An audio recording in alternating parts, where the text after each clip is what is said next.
الحمدللہ رب العالمین والصلاة والسلام علی رسولہ الکریم۔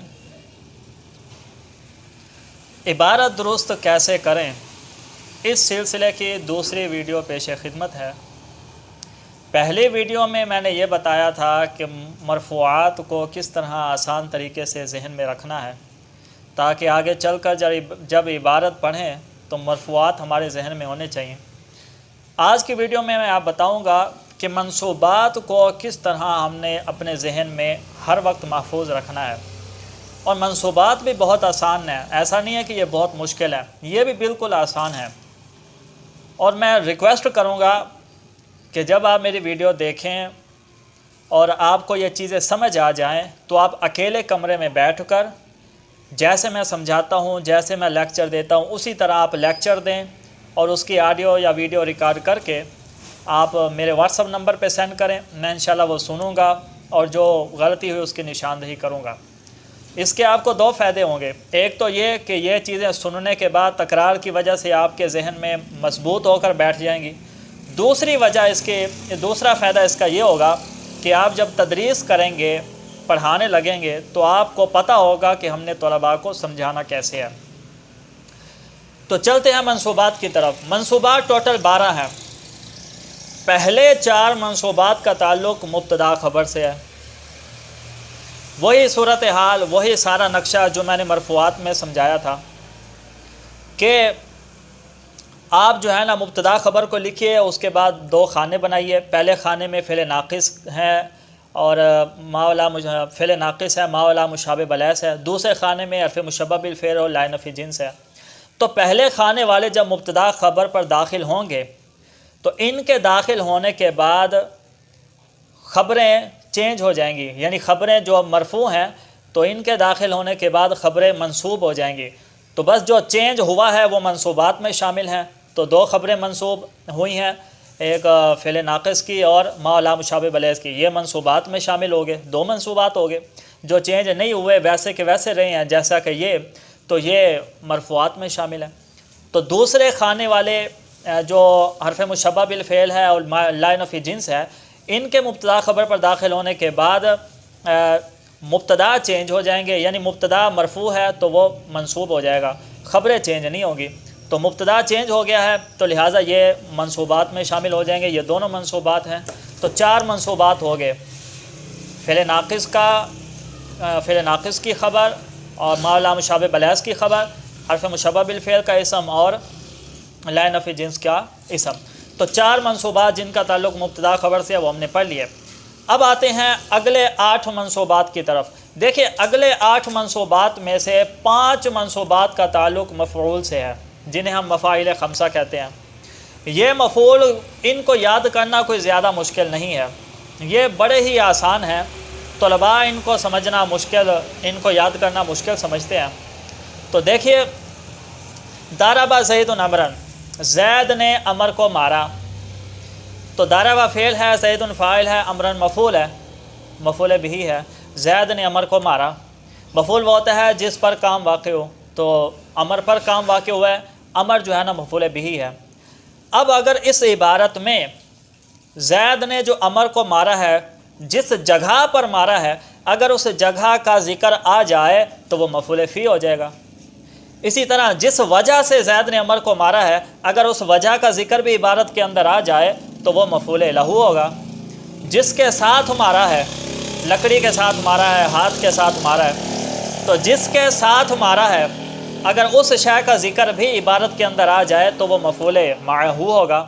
اور کتنا مارا ہے، زیادہ مارا ہے، کم مارا ہے، اس چیز کا ذکر بھی اگر عبارت کے اندر آ جائے تو وہ مفعول مطلق ہے۔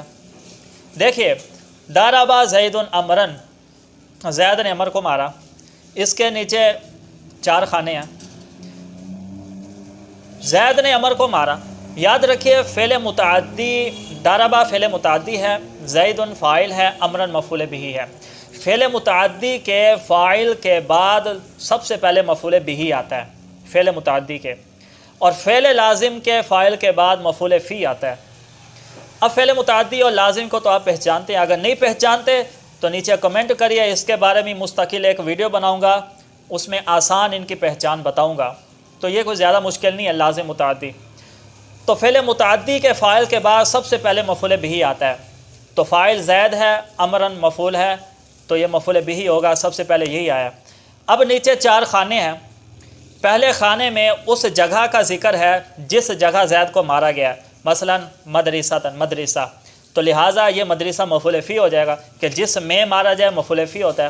دوسرے خانے میں وجہ بتائی گئی ہے کہ زید نے عمر کو کیوں مارا، تادیباً، ادب سکھانے کے لیے، تو لہٰذا یہ مفعول لہو ہو گیا، جس وجہ سے مارا جائے، جس وجہ سے کام واقع ہو، مفعول لہو ہوتا ہے. تیسرا جو ہے نا، تیسرے خانے میں بتایا گیا کس کے ساتھ مارا، لکڑی کے ساتھ مارا، والخشبۃ، لکڑی کے ساتھ مارا، تو یہ مفعول معہ ہو گیا، جس کے ساتھ کام واقع ہو مفعول معہ ہے. اسی طرح چوتھے خانے میں یہ ہے کہ کتنا مارا ہے، کم مارا ہے، زیادہ مارا ہے، اس چیز کو بیان کیا گیا، ضرباً شدیداً، زیادہ مارا ہے، تو لہٰذا یہ مفعول مطلق ہو گیا. تو مفعول بہ کا معنی کیا ہے، جس کو مارا جائے، جس پر کام واقع ہو. مفعول فی، جس میں، فی جس میں کام واقع ہو. مفعول لہو، لہو کا معنی کے لیے، جس کے وجہ سے کام واقع ہو. اور مفعول معہ، جس کے ساتھ. مفعول مطلق، مطلقاً، کم زیادہ جو ہے نا کام واقع ہو. تو اسی طرح شاربہ زید مان، زید نے پانی پیا، جس میں پانی پیا، مدرسے میں پانی پیا یا گلاس میں پانی پیا، یہ مفعول فی ہو جائیں گے. اچھا، کس وجہ سے پانی پیا، عطشن، پیاس کی وجہ سے، یہ مفعول لہو ہو گیا. اچھا، کس کے ساتھ پانی پیا، زید کے ساتھ، عمر کے ساتھ پانی پیا، تو عمر جو ہے نا مفعول معہ ہو جائے گا. اچھا، کتنا پانی پیا، کم پیا، زیادہ پیا، اگر اس چیز کا بیان آ جائے، شربن کثیرن، بہت زیادہ پانی پیا، تو یہ مفعول مطلق ہو جائے گا. تو کتنا آسان ہے مفاعیل کو سمجھنا. اچھا، یہ تو تھا کہ ترجمے سے آپ پتہ چلائیں گے کہ مفعول بہ کون سا ہے، مفعول فی کون سا ہے، مفعول مطلق کون سا ہے. اب میں آپ کو لفظ کو دیکھ کر پہچان بتاتا ہوں کہ ایک فعل کے 5 مفعول آئے ہوئے ہیں. آپ کو کیسے پتہ چلے گا یہ مفعول بہ ہے، یہ مفعول فی ہے، یہ مفعول لہو ہے، یہ مفعول معہ، ترجمے کے بغیر صرف لفظ کو دیکھ کر؟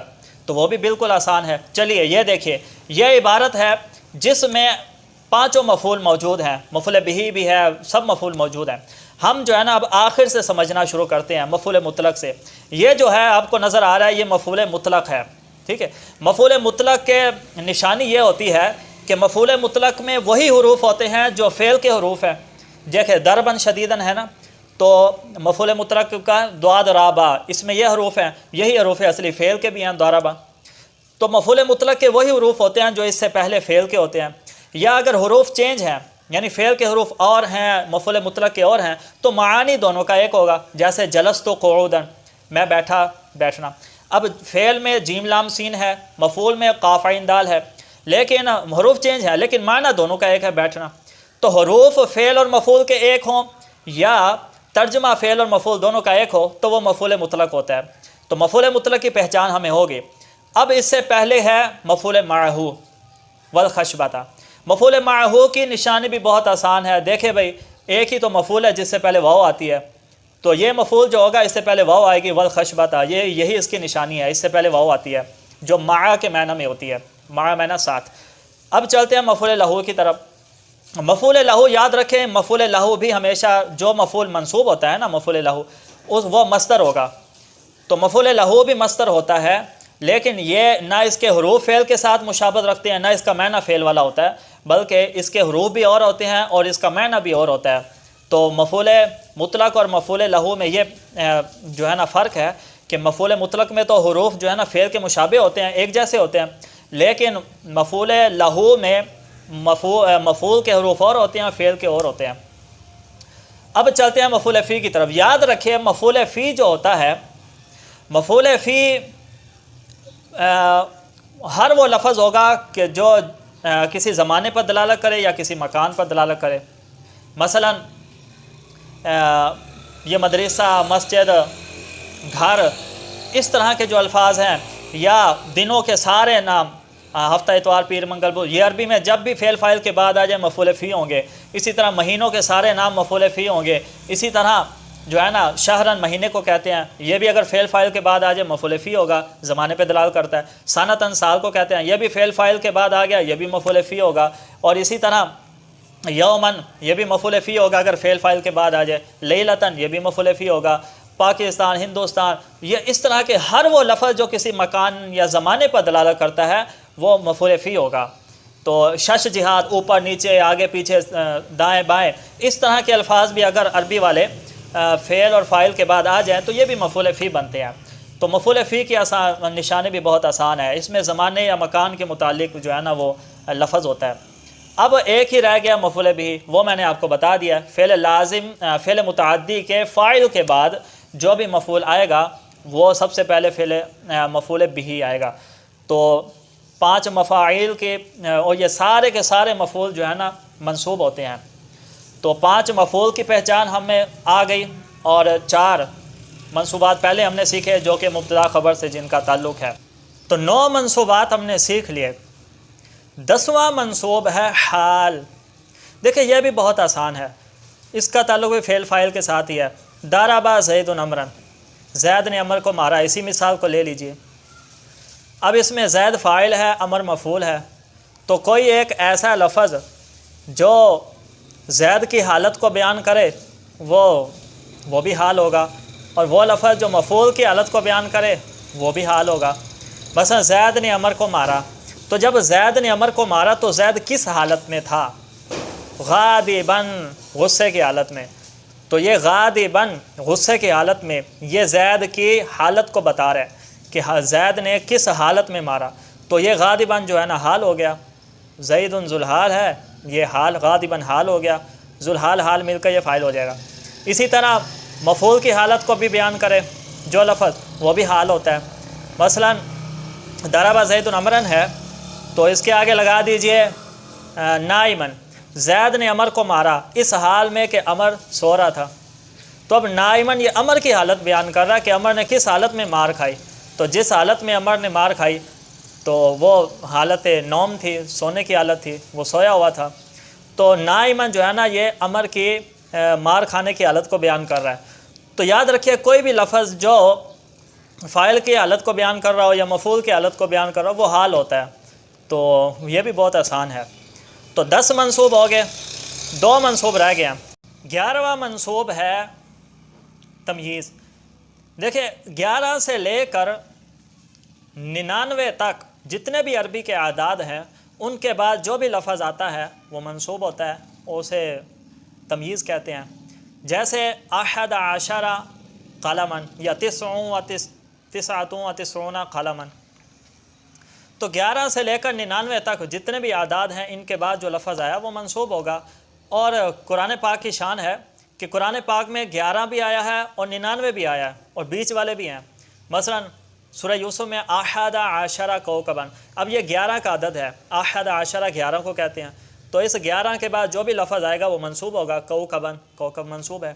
اسی طرح 99 یہ سورہ سواد ہے، 99 نعجتن، 99 دمبیاں۔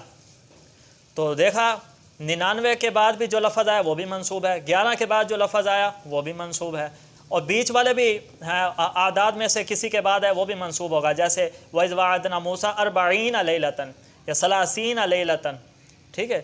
تو 11 سے لے کر 99 تک کے جو اعداد ہیں ان کے بعد جو بھی لفظ ہے وہ تمییز ہوتا ہے، وہ بھی منصوب ہوتا ہے۔ تو 11 منصوبات ہو گئے۔ 12واں منصوب ہے مستثنا۔ مستثنا یاد رکھیے اس میں چند چیزیں ہوتی ہیں اور طلباء اس کو مشکل سمجھتے ہیں، مفرغ ہے، منقطع ہے، متصل ہے، موجب ہے، غیر موجب ہے، بہت سارے، لیکن میں آپ کو آج فارمولہ بتانے والا ہوں کہ کون سا مستثنا مرفوع ہوگا، کون سا منصوب ہوگا، اس کا میں آپ کو فارمولہ بتانے والا ہوں۔ دیکھیں میں نے آپ کے سامنے 2 آیتیں لکھی قرآن پاک سے، آیتوں کا ٹکڑا ہے۔ ایک ہے من یغفر الذنوب الا اللہ، دوسری ہے لن تمسنا النار الا ایاما معدودۃ۔ پہلی آیت میں جو مستثنا ہے اللہ وہ مرفوع ہے، دوسری آیت میں جو مستثنا ہے ایامن وہ منصوب ہے۔ آج ہم نے یہی سمجھنا ہے کہ مرفوع کب ہوگا اور منصوب کب ہوگا۔ دیکھیے وہ سمجھنے سے پہلے یہ یاد رکھیے کہ اللہ جو ہے نا یہ اکثر جہاں آتا ہے اس سے پہلے کوئی حرف نفی ہوتا ہے، ما، لا، لم، لن وغیرہ، تو کوئی حرف نفی ہوتا ہے۔ دوسری بات یہ سمجھیے کہ جو مستثنا ہوتا ہے یہ کلام کے آخر میں ہوتا ہے، ٹھیک ہے، جملے کے آخر میں ہوتا ہے۔ تیسری بات آپ یہ سمجھیے کہ یہ جو الا اور اس کے شروع میں نفی آتی ہے یہ حصر کے لیے آتی ہے، حصر کے لیے۔ حصر کیا ہوتا ہے؟ مثلا میں کہوں میں نے کھانا کھایا، ہو سکتا ہے میرے ساتھ کسی اور نے بھی کھایا ہو، لیکن میں کہوں میں نے ہی کھانا کھایا تو اس سے دوسروں کی نفی ہو گئی، تو میں نے ہی کھانا کھایا، یہ جو ہی ہے اسی کو حصر کہتے ہیں۔ تو الا اور اس سے پہلے جو نفی آتی ہے یہ حصر کا معنی پیدا کرنے کے لیے آتی ہے۔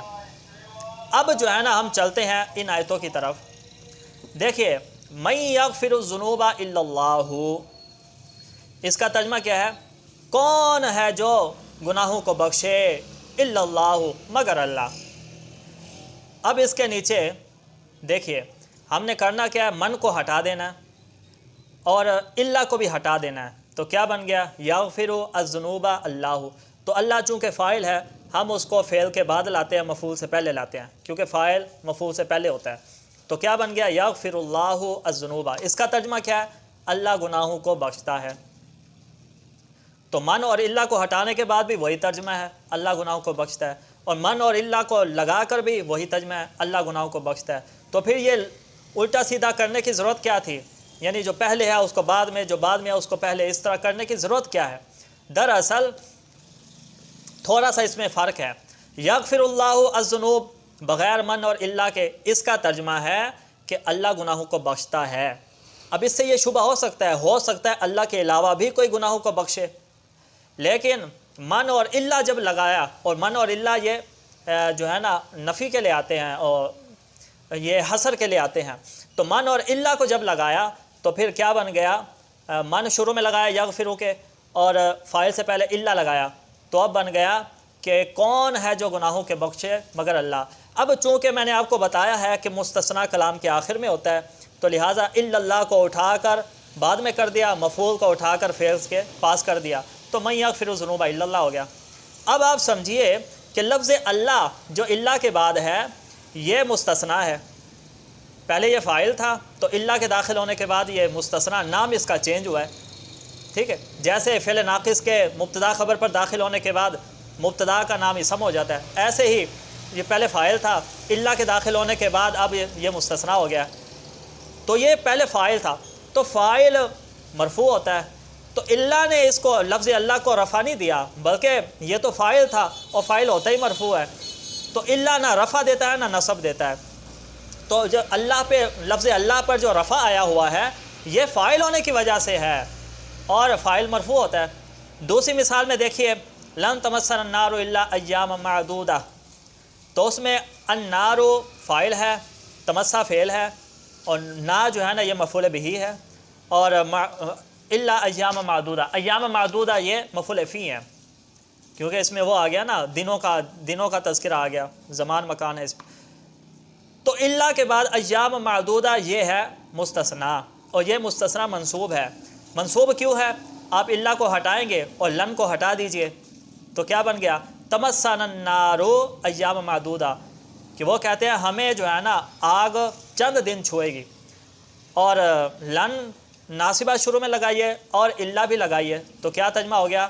لن تمسنا النار الا ایام معدودہ، ہمیں ہرگز آگ نہیں چھوئے گی مگر چند دن، مطلب چند دن ہی ہمیں آگ چھوئے گی۔ تو دیکھا ان کو ہٹانے سے بھی ترجمہ وہی بنتا ہے، صرف حصر کا فائدہ آتا ہے۔ تو ایام معدودہ پر جو نصب ہے یہ اللہ نے نہیں دی، بلکہ یہ مفعول فی ہے، اور مفعول فی منصوب ہوتا ہے، ابھی ہم نے پڑھا، تو یہ مفعول ہونے کی وجہ سے اس پر نصب ہے، اللہ نے اس کو نصب نہیں دیا۔ اب چونکہ مفعول بعد میں ہوتا ہے، فاعل پہلے ہوتا ہے، تو اللہ کے بعد یہ بعد میں ہی رہ گیا، اس کو مقدم مؤخر کرنے کی ضرورت نہیں پڑی۔ تو خلاصہ یہ ہے کہ جہاں پر مستثنا فاعل بنے وہاں پر وہ مرفوع ہوگا، اور جہاں پر مستثنا مفعول ہو تو ظاہر سی بات ہے وہ منصوب ہوگا۔ تو 12 کے 12 منصوبات ہو گئے۔ تو اللہ تبارک و تعالیٰ سے دعا ہے اللہ تبارک و تعالیٰ ہمیں صحیح طریقہ سمجھنے سے، صحیح طریقے سے سمجھنے کی توفیق عطا فرمائے، اور اگلی ویڈیو میں انشاءاللہ العزیز مجرورات اور اضافت کے متعلق بات کریں گے۔